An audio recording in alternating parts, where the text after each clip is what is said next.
नमस्कार दोस्तों, data structure lecture की सीरीज़ में आज हम लोग एरे के प्रिमिटिव ऑपरेशंस के बारे में पढ़ेंगे। मेरा नाम अखिलेश कुमार श्रीवास्तव है। मैं एबीएस इंजीनियरिंग कॉलेज में कार्यरत हूँ।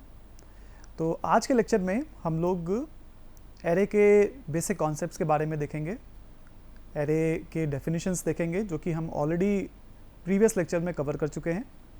देन हम लोग एरे के इंसर्शन के बारे में देखेंगे, देन डिलीशन ऑफ एरे के बारे में डिस्कस करेंगे, ट्रैवर्सल इन एरे डिस्कस करेंगे और फाइनली हम लोग insertion in sorted array discuss करेंगे। सो जैसा कि आपको पता है कि arrays are the ordered collection of items, जिसमें कि जो एलिमेंट्स होते हैं वो मेमोरी में कंटिगुअस लोकेशंस में स्टोर किए जाते हैं। सो अगर आपके पास एक एरे है, इंटीजर एरे जिसमें 10 एलिमेंट्स हैं, तो अगर आप इसको स्टोर करना चाहते हैं मेमोरी में, तो इसका जो स्टोरेज होगा वो कंटिगुअस लोकेशंस में होगा। अगर हम माने कि इस एरे का बेस एड्रेस 1000 है और एरे के हर एलिमेंट्स 2 बाइट्स ऑक्यूपाई करते हैं स्टोरेज के लिए, सो टोटल 20 बाइट्स हमारी मेमोरी में रिजर्व होंगी और फर्स्ट एलिमेंट जो इस एरे में 2 है वो यहाँ पे स्टोर होगा।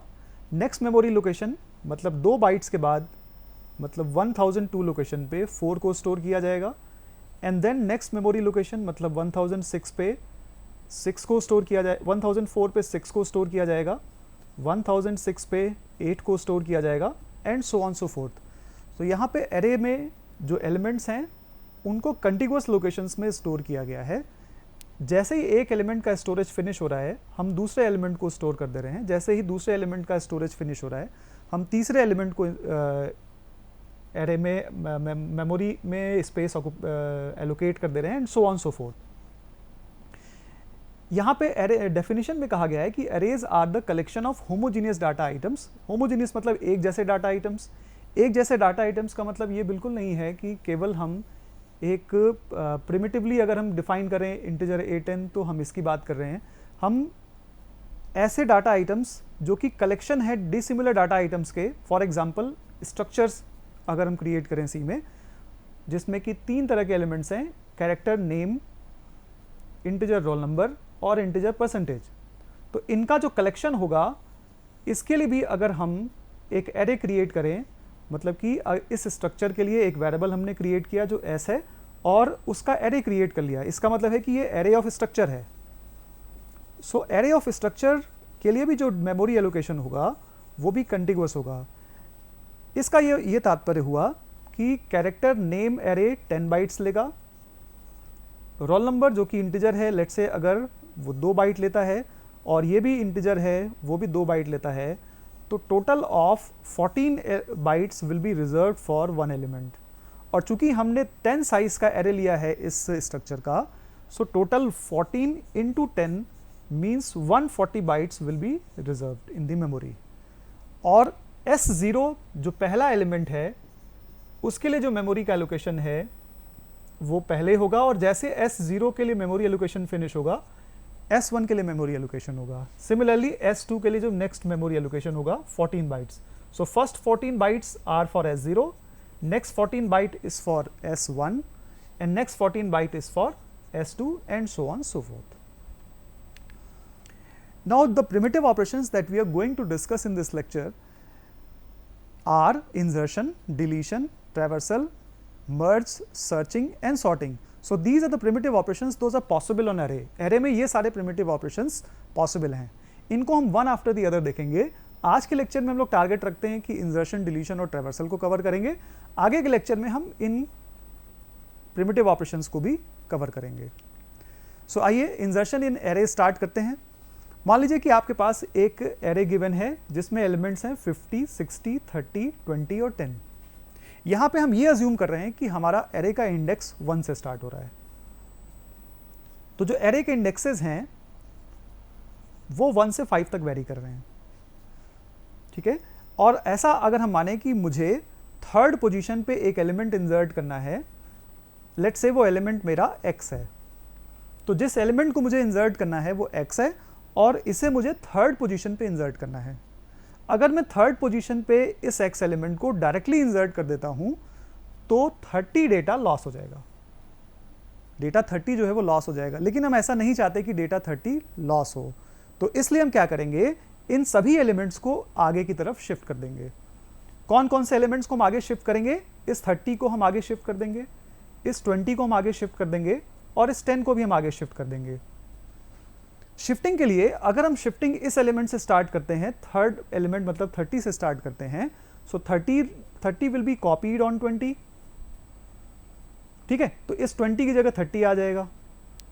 लेकिन हम अगर हम अगेन इस एलिमेंट को भी शिफ्ट करेंगे तो 30 ही आगे शिफ्ट हो जाएगा, तो मतलब इस एलिमेंट पे भी 30 आ गया। और अगर हम आगे शिफ्ट करेंगे तो ये 30 आगे शिफ्ट हो जाएगा। इसका मतलब क्या है कि हमारे पास 30, 30 और 30, 3 बार 30 हमारा रिपीट होगा। तो हमारा पर्पस ये नहीं है, हम ये नहीं चाहते कि ऐसा हो। तो इसलिए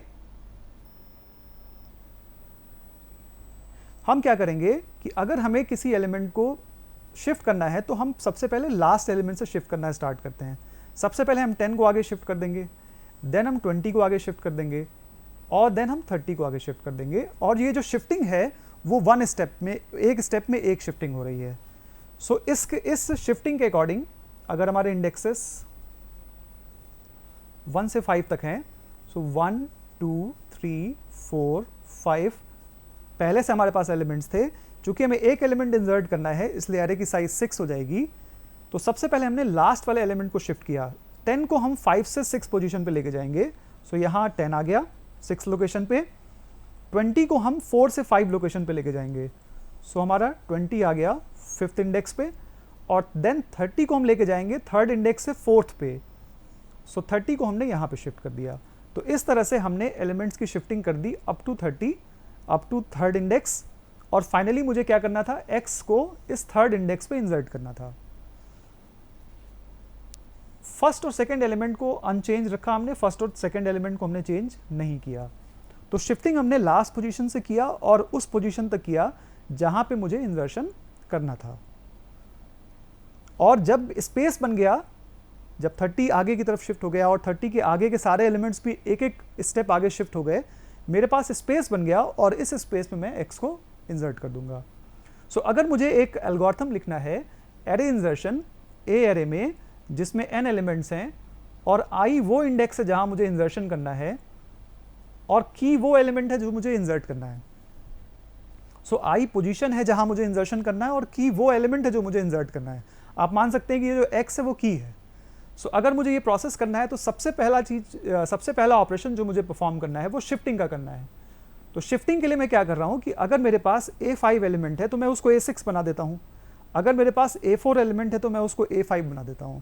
सो अगर मेरे पास कोई AJ एलिमेंट है तो मैं इसको AJ+1 एलिमेंट बना देता हूं। या ये कह सकते हैं कि ये जो AJ एलिमेंट है मैंने इसको AJ+1 लोकेशन पे शिफ्ट कर दिया। AJ एलिमेंट जो मेरे पास था मैंने उसको AJ+1 लोकेशन पे शिफ्ट कर दिया। मैं इसको दोबारा से लिख देता हूं।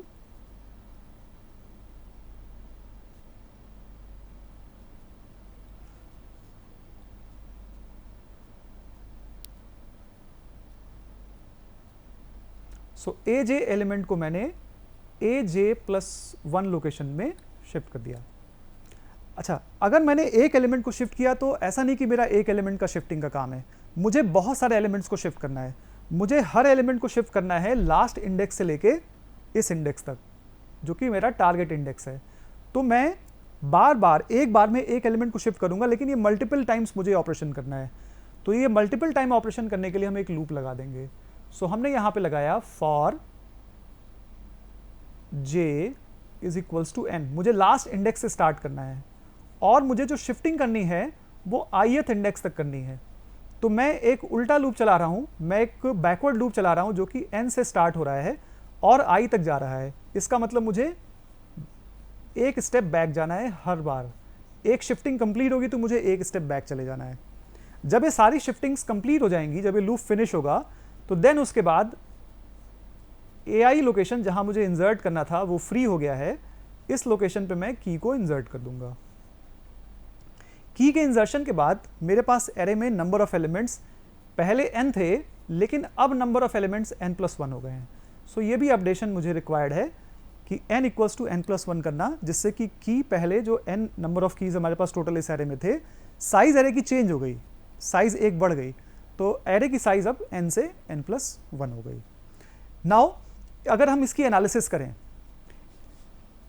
इसमें अगर हम सबसे पहले स्पेस फाइंड करें कि हमें इस फंक्शन में टोटल स्पेस कितना लग रहा है या इस फंक्शन की स्पेस कॉम्प्लेक्सिटी कितनी है, तो इसके लिए हम स्पेस फंक्शन फाइंड करते हैं। तो जो क्वांटिटीज मुझे एरे में इस फंक्शन में गिवन है वो है a, n, i और की, लेकिन जो क्वांटिटी मैंने अपनी तरफ से अज्यूम किया है वो केवल j है, बाकी सभी चीजें गिवन है। तो मुझे केवल एक एक्स्ट्रा वेरिएबल की रिक्वायरमेंट है। तो मैं स्पेस फंक्शन में ये लिख सकता हूं कि मुझे एक एक्स्ट्रा वेरिएबल की रिक्वायरमेंट है, और चूंकि एक एक्स्ट्रा वेरिएबल की रिक्वायरमेंट है और हर केस में एक ही एक्स्ट्रा वेरिएबल की रिक्वायरमेंट होगी, तो स्पेस कॉम्प्लेक्सिटी इसकी कांस्टेंट है, इसलिए हम θ1 इसकी स्पेस कॉम्प्लेक्सिटी लिख देते हैं। टाइम की बात करते हैं।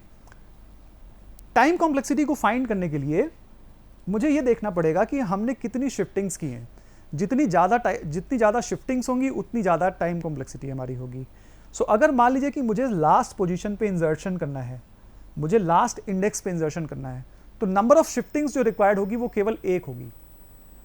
तो ये जो लूप है वो केवल एक बार चलेगा जहां पे शिफ्टिंग हो रही है, अगर मेरे पास लास्ट पोजीशन पे मुझे इंसर्ट करना है, और एक बार लूप चलेगा और लूप के अंदर एक ही स्टेटमेंट है, और इसके नीचे के जो दो स्टेटमेंट्स हैं वो कंपलसरी स्टेटमेंट हो गए।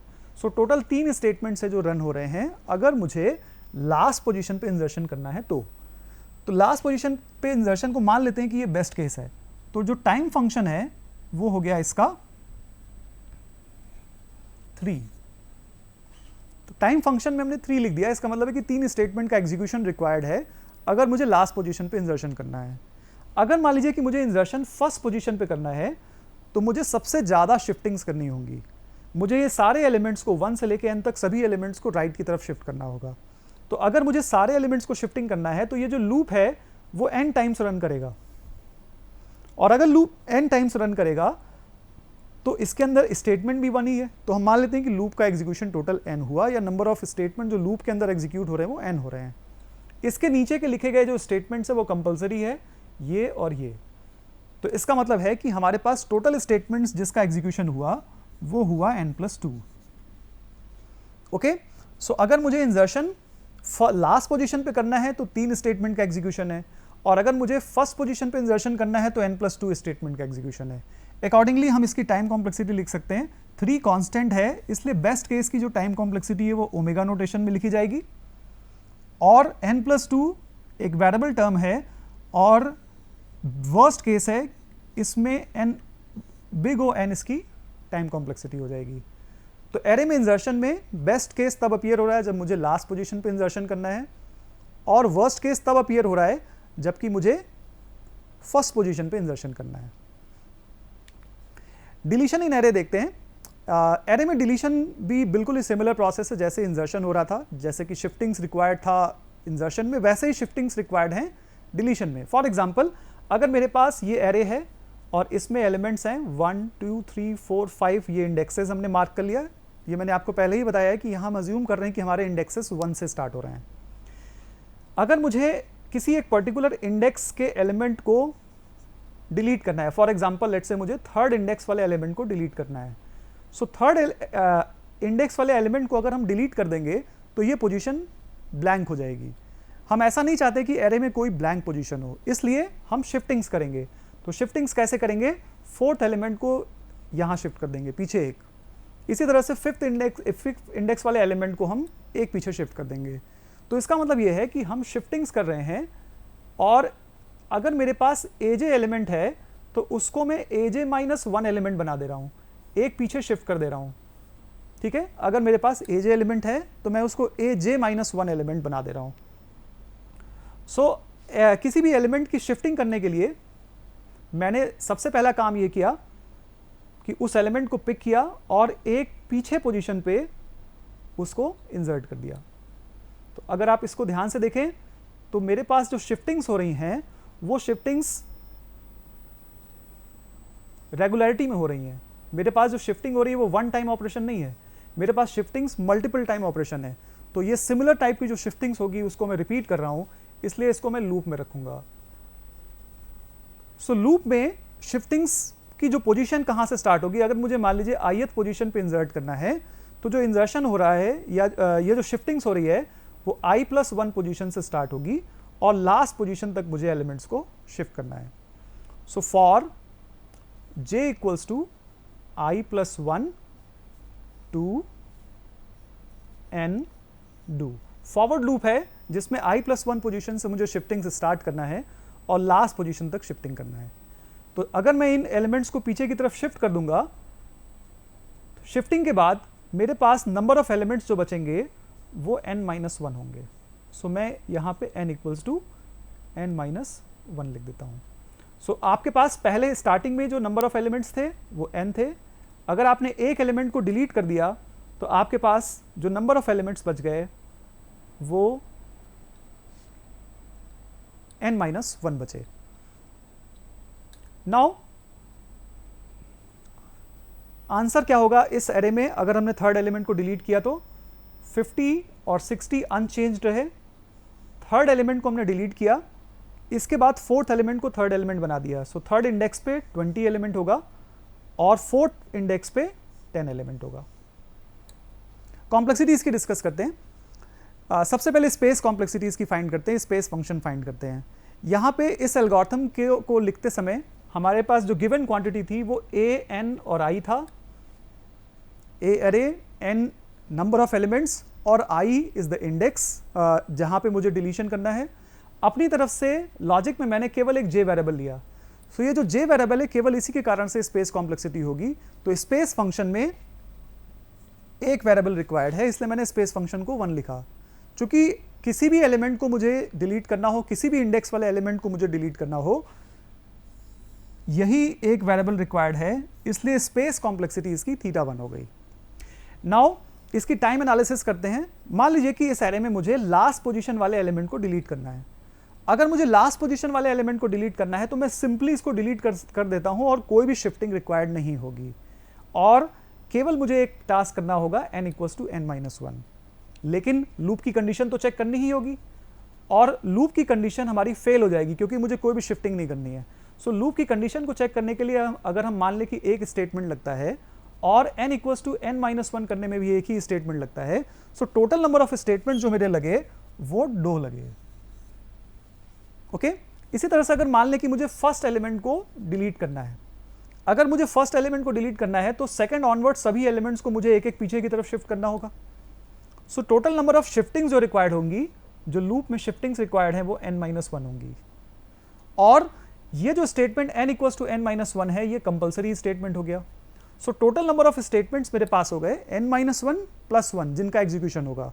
सो पहले एलिमेंट को डिलीट करने के लिए मुझे जो टाइम लग रहा है वो n लग रहा है, या आप ये कह सकते हैं कि n स्टेटमेंट का एग्जीक्यूशन है। इसको अगर हम नोटेशन के फॉर्म में लिखें, सो लास्ट एलिमेंट का डिलीशन बेस्ट केस है क्योंकि उसमें सबसे कम शिफ्टिंग्स रिक्वायर्ड है, और फर्स्ट एलिमेंट का डिलीशन वर्स्ट केस है क्योंकि उसमें सबसे ज़्यादा शिफ्टिंग्स रिक्वायर्ड हैं। सो हमारी बेस्ट केस की जो टाइम कॉम्प्लेक्सिटी हो गई वो ω1 हो गई, और वर्स्ट केस की जो टाइम कॉम्प्लेक्सिटी हो गई बिग O लिखा जाएगा क्योंकि ये वर्स्ट केस है। आपको पता है कि बेस्ट केस की कॉम्प्लेक्सिटी को हम ओमेगा नोटेशन में लिखते हैं और वर्स्ट केस की कॉम्प्लेक्सिटी को बिग O नोटेशन में लिखते हैं। अगर हमारी कॉम्प्लेक्सिटी फिक्स है तो हम थीटा नोटेशन का यूज़ करते हैं। नेक्स्ट ऑपरेशन डिस्कस करते हैं जो कि ट्रैवर्सल है एरे में। ट्रैवर्सल का ये मतलब है कि आप सभी एलिमेंट्स को एक्सप्लोर करना चाहते हैं या आप कुछ एलिमेंट्स को एक्सप्लोर करना चाहते हैं। अगर आप एरे के एलिमेंट्स को एक्सप्लोर करना चाहते हैं तो आप ट्रैवर्सल ऑपरेशन चलाएंगे। यहाँ पे हम ये मान लेते हैं कि ट्रैवर्सल फंक्शन का ये मतलब है कि हमें सभी एलिमेंट्स को एक्सप्लोर करना है और डिस्प्ले करना है। सो इस प्रोसेस के लिए एरे ट्रैवर्सल में ए एरे गिवन है जिसमें n एलिमेंट्स हैं, आपको हर एक एलिमेंट को डिस्प्ले करना है। तो इसके लिए आप लूप लगाएंगे for i equals to 1 to n। 1 इसलिए क्योंकि पहला इंडेक्स आपका 1 है और n इसलिए क्योंकि लास्ट इंडेक्स आपका n है। फॉरवर्ड लूप है, आपको क्या करना है, हर एक एलिमेंट को डिस्प्ले करना है। So you just right ai। आप हर एक एलिमेंट पे पहुंचे और उस एलिमेंट को डिस्प्ले कर दिया, तो ये एरे का ट्रैवर्सल ऑपरेशन पूरा हो गया। कुछ सिचुएशन में ऐसा होगा कि आपको एक सेट ऑफ एलिमेंट्स को ही डिस्प्ले करना होगा, कुछ सिचुएशन ऐसा होगा जिसमें कि लिमिटेड एलिमेंट्स को डिस्प्ले करना होगा या लिमिटेड रेंज के एलिमेंट्स को डिस्कस करना होगा। कुछ ऐसी सिचुएशन होंगी जिसमें आपको कंडीशनल ट्रैवर्सल करना होगा, जिसमें कि किसी कंडीशन के बाद आपको रुक जाना होगा। सो फिलहाल इस वाले फंक्शन में हमने ये माना कि सभी एलिमेंट्स को हमें डिस्प्ले करना है, इसलिए हमने लूप लगाया, फॉरवर्ड लूप फर्स्ट इंडेक्स से एन तक, और सभी एलिमेंट्स को डिस्प्ले कर दिया। इसकी कॉम्प्लेक्सिटी डिस्कस करते हैं। इस एल्गोरिथम में सबसे पहले स्पेस फाइंड करते हैं। ए और एन हमें गिवन है, जो अपनी तरफ से हमने क्वांटिटी मानी है वो आई है, या अपनी तरफ से जो वेरिएबल माना वो आई है, इसलिए केवल एक वेरिएबल रिक्वायर्ड है, केवल एक एक्स्ट्रा वेरिएबल लॉजिक में रिक्वायर्ड है। इसलिए स्पेस फंक्शन में हम 1 लिखते हैं, चूंकि ये फिक्स नंबर है इसलिए इस एल्गोरिथम की स्पेस कॉम्प्लेक्सिटी को θ1 लिख देते हैं। साथ ही साथ अगर हम टाइम की बात करें तो ये लूप एग्जीक्यूट होगा, लूप n टाइम्स एग्जीक्यूट होगा अगर n एलिमेंट्स हैं हमारे एरे में, और हर एग्जीक्यूशन में ये वाला स्टेटमेंट राइट ai चलेगा। तो लूप का स्टेटमेंट n टाइम्स हो रहा है और हर बार एग्जीक्यूशन में एक ही स्टेटमेंट चल रहा है, तो जो टाइम फंक्शन हो गया वो हमारा n हो गया, और इसकी जो टाइम कॉम्प्लेक्सिटी होगी वो θn हो जाएगी। अब डिस्कस करते हैं insertion in sorted array. Insertion in sorted array का मतलब क्या है कि मेरे पास एक सॉर्टेड एरे गिवन है और किसी पर्टिकुलर एलिमेंट को मुझे इंसर्ट करना है। मुझे नहीं पता कि मुझे किस पोजीशन पे इंसर्ट करना होगा, ये मुझे सर्च करके पता करना होगा कि मुझे किस पोजीशन पे इंसर्शन करना है। तो सबसे पहला प्रोसेस क्या होगा कि हम ट्रैवर्स करेंगे एरे को, और ट्रैवर्स करके ये फाइंड करेंगे कि किस पोजीशन पे मुझे इंसर्शन करना है। तो अगर हम इंडेक्सेस मार्क कर दें इस एरे में, वंस अगेन हमने यहाँ पे यही अजम्पशन किया है कि मेरे एरे में फिक्स नंबर ऑफ एलिमेंट्स हैं और इसमें इंडेक्स 1 से स्टार्ट होता है। अगर जिस एलिमेंट को मुझे इंसर्ट करना है वो 25 है, तो मैं क्या करता हूं कि एरे की फर्स्ट पोजीशन से ट्रैवर्सल स्टार्ट करता हूं और देखता हूं कि ये जो 25 है अगर फर्स्ट एलिमेंट से बड़ा है तो मैं सेकंड इंडेक्स पे चला जाता हूं, और ये जो 25 जिसको मुझे इंसर्ट करना है वो भी सेकंड एलिमेंट से बड़ा है तो मैं थर्ड इंडेक्स पे चला जाता हूं। जब तक मेरा एलिमेंट जो इंसर्ट मुझे करना है वो टू बी इंसर्टेड एलिमेंट से या जो हमारा डिजायर्ड एलिमेंट है उससे छोटा है तो हम आगे चलते जाएंगे, या फिर ये भी कह सकते हैं कि जिस एलिमेंट को इंसर्ट करना है वो बड़ा है एरे के एलिमेंट से तो हम आगे की तरफ शिफ्ट करते चले जाएंगे। इस वाले केस में हमारा जो स्टॉप पोजीशन है वो 3 है और थर्ड पोजीशन पे मुझे इंसर्शन करना है। अगर मुझे थर्ड पोजीशन पे इंसर्शन करना है तो मैं एक काम कर सकता हूं कि मैंने एरे इंसर्शन फंक्शन ऑलरेडी बनाया हुआ है, तो उस एरे इंसर्शन फंक्शन को मैं कॉल कर लेता हूं और मेरा इंसर्शन प्रोसेस कंप्लीट हो जाएगा। या फिर मैं ये भी कर सकता हूं कि इस पोजीशन से स्टार्ट करूं और लास्ट पोजीशन तक सभी एलिमेंट्स को आगे शिफ्ट कर दूं। सो आइए इस एल्गोरिथम को लिखते हैं। सबसे पहले ट्रैवर्स करके वो पोजीशन फाइंड करते हैं जहां पे मुझे इंसर्शन करना है। सो लेट्स से हमने i = 1 लिया और उसके बाद मैं सर्च करता रहा वो पोजीशन जहां मुझे इंसर्शन करना है। इसके लिए मैंने एक कंडीशन लगाया कि अगर x is greater than ai, जिस एलिमेंट को मुझे इंसर्ट करना है वो एरे के एलिमेंट से बड़ा है तो मैं आगे शिफ्ट कर जाऊंगा। इसका मतलब i = i+1 मैंने कर दिया। और इसके बाद जब भी ये कंडीशन फॉल्स होगी, फॉर एग्जांपल ये जो हमारा एग्जांपल एरे गिवन है, इस एग्जांपल एरे में x इज ग्रेटर देन 10, हमने स्टार्ट किया था 1 इंडेक्स से, चूंकि x ग्रेटर देन a1 है तो i 2 पे आ गया, x ग्रेटर देन a2 है 20 से तो i थर्ड इंडेक्स पे आ गया। लेकिन x थर्ड इंडेक्स वाले एलिमेंट से बड़ा नहीं है, इसका मतलब ये मेरी टर्मिनेटिंग कंडीशन हो गई। तो अब ये लूप टर्मिनेट हो जाएगा जब i की वैल्यू 3 हो जाएगी, और जैसे हम इस लूप से बाहर आएंगे आप एरे इंसर्शन फंक्शन को कॉल कर लीजिए। एरे इंसर्शन फंक्शन को आपने कॉल कर लिया और एरे इंसर्शन फंक्शन में आपने ए एरे पास कर दिया, आपने n पास कर दिया नंबर ऑफ एलिमेंट्स, आपने i इंडेक्स पास कर दिया जहां पे आपको इंसर्शन करना है, और ऑब्वियसली आपको की वैल्यू को इंसर्ट करना है। सो ये जो फंक्शन है इसमें आपने सबसे पहले ट्रैवर्सल ऑपरेशन किया और ट्रैवर्सल ऑपरेशन के बाद आपने इसमें एलिमेंट को इंसर्ट कर दिया। ट्रैवर्स में आपने ये फाइंड किया कि किस लोकेशन पे इंसर्शन करना है, और जैसे ही आपने लोकेशन फाइंड कर लिया आपने एरे इंसर्शन फंक्शन को कॉल किया और एलिमेंट को गिवन इंडेक्स पे इंसर्ट कर लिया। अगर इसकी टाइम कॉम्प्लेक्सिटी की बात करें तो आपको ऑलरेडी पता है कि एरे इंसर्शन फंक्शन की टाइम कॉम्प्लेक्सिटी कितनी होती है। एरे इंसर्शन फंक्शन की जो स्पेस कॉम्प्लेक्सिटी है वो θ1 है, और इसकी जो टाइम कॉम्प्लेक्सिटी है वो वर्स्ट केस में बिग O है, और बेस्ट केस में इसकी टाइम कॉम्प्लेक्सिटी ω1 है जब आपको लास्ट पोजीशन पे इंसर्शन करना हो। लेकिन अगर हमें सॉर्टेड एरे में इंसर्शन करना है तो ये जो लूप है जिसमें आप फाइंड कर रहे हैं कि किस पोजीशन पे हमें इंसर्शन करना है, उसमें नंबर ऑफ स्टेटमेंट के एग्जीक्यूशन भी टाइम कॉम्प्लेक्सिटी में पार्ट लेंगे। तो मान लीजिए कि जहां पे आपको इंसर्शन करना है वो फर्स्ट लोकेशन ही है या फर्स्ट पोजीशन ही है। अगर जहां इंसर्शन करना है वो फर्स्ट पोजीशन ही है तो इसका मतलब है कि आपका ये जो लूप है वो केवल एक बार चला, और उसके बाद एरे इंसर्शन वाला प्रोसेस हुआ, तो एक स्टेटमेंट ही केवल बढ़ा और उसके बाद फिर आपने इंसर्शन कर दिया। अगर मान लीजिए कि सेकेंड पोजीशन पे आपको इंसर्शन करना है तो लूप 2 बार चलेगा जहां आप सर्च कर रहे हैं, और ये जो नीचे वाला एरे इंसर्शन वाला प्रोसेस है उसमें जो नंबर ऑफ शिफ्टिंग्स आपकी होगी वो n-1 हो जाएगी। सो इसका एक बैलेंस अगर हम क्रिएट करें कि अगर आपको फर्स्ट पोजीशन पे इंसर्शन करना है तो उसमें n शिफ्टिंग्स होगी, अगर आपको सेकेंड पोजीशन पे इंसर्शन करना है तो n-1 शिफ्टिंग होगी, अगर आपको थर्ड पोजीशन पे इंसर्शन करना है तो n-2 शिफ्टिंग्स होगी, and so on so fourth. तो इसका मतलब है कि ये जो है पोजीशन आपने लूप से फाइंड किया, और ये जो n-1 या n-2 शिफ्टिंग्स है वो आपने एरे इंसर्शन के थ्रू देखा। तो यहाँ पे बैलेंसिंग हो रही है दोनों चीज़ों में, सर्चिंग में और एरे इंसर्शन में। दोनों का जो सम है वो कांस्टेंट है। आप अगर 1 और n को ऐड करेंगे तो n+1 होगा, 2 और n-1 को ऐड करेंगे ये भी n+1 होगा, 3 और n-2 को ऐड करेंगे ये भी n+1 होगा। सो जो टोटल आपका सम आ रहा है वो कांस्टेंट आ रहा है।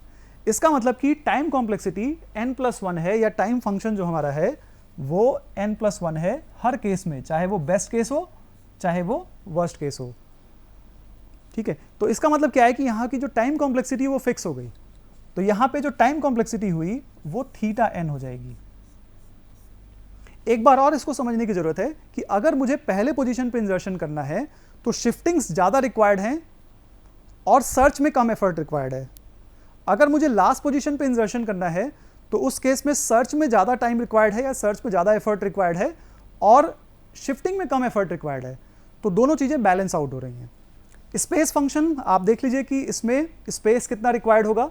इसमें स्पेस एडिशनल वेरिएबल जो आपने अपनी तरफ से यूज़ किया है वो केवल आई है, इसलिए इसका जो स्पेस फंक्शन होगा वो 1 होगा, और अकॉर्डिंगली जो इसकी स्पेस कॉम्प्लेक्सिटी होगी वो θ1 होगी। ये जो फंक्शन हमने बनाया ये थोड़ा सा इनकम्प्लीट है।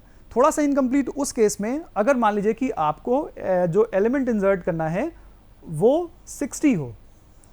अगर एलिमेंट 60 है जिसको अगर आपको इंसर्ट करना है तो उस केस में ये सर्च प्रोसेस कभी भी नहीं रुकेगा, आपको इसे लिमिट करना पड़ेगा। इस सर्च प्रोसेस को लिमिट करने के लिए हमने ये लिमिट लगा दिया है कि i should be less than और इक्वल टू n। तो सबसे पहले हमने लिमिटिंग कंडीशन लगाया है कि i should be less than और इक्वल टू n, एंड ये वाली कंडीशन तो इंटैक्ट है जो आपने अभी अभी लगाई थी। तो i लेस देन और इक्वल टू n करने से हमने ये रिस्ट्रिक्ट कर लिया कि जो सर्च प्रोसेस हमारा है वो nth इंडेक्स पे जाके फिनिश हो जाएगा। सो आज के लेक्चर में हम लोगों ने एरे के 3 प्रिमिटिव ऑपरेशंस देखे, एरे का इंसर्शन, एरे में डिलीशन और एरे में ट्रैवर्सल। साथ ही साथ हम लोगों ने ये भी देखा कि सॉर्टेड एरे में इंसर्शन प्रोसेस को कैसे किया जाता है। फाइनली नेक्स्ट लेक्चर में जब हम लोग एरे के बारे में और ज़्यादा पढ़ेंगे तो हम देखेंगे कि एरे को मर्ज कैसे किया जा सकता है, 2 सॉर्टेड एरेज को कैसे मर्ज कर सकते हैं, यूनियन ऑपरेशंस कैसे परफॉर्म होते हैं एरे में, इंटरसेक्शन ऑपरेशंस कैसे हम परफॉर्म कर सकते हैं अगर हम ये माने कि सेट में जो एरे में एलिमेंट्स गिवन है वो सेट की तरह से बिहेव कर रहे हैं। सिमिलरली डिफरेंस फाइंड करना and so on so forth. So धन्यवाद।